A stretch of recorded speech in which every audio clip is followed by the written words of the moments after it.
moment, please. Take a seat.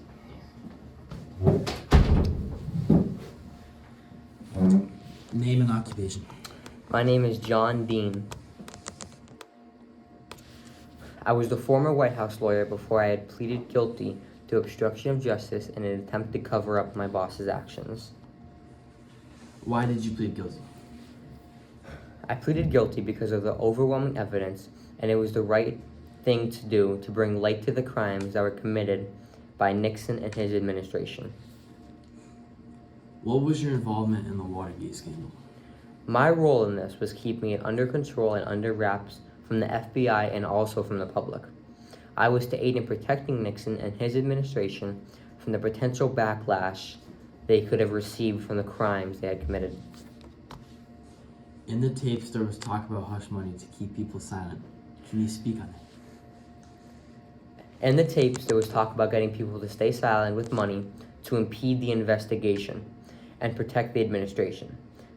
The money was allowed to be used by Nixon to help cover up the scandal, but ended up tying it more to Nixon and his administration. How was the hush money funded?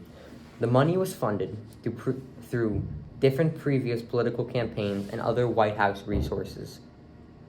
When the money was being gathered, it was purposely done very discreetly to avoid any unwanted attention. This money that was used not for the purpose that it should be used for, which was legitimate political things like campaigning.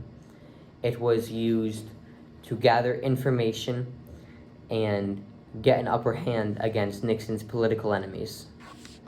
Who did you pay some of the hush money to, and what did he do?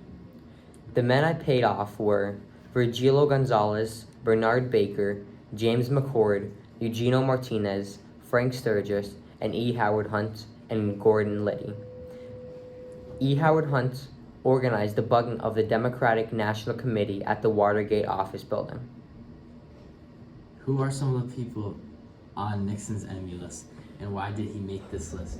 He had people like Allard Lostein, Morton Halpern, S. Harrison Dogle, and S. Sterling Monroe Jr.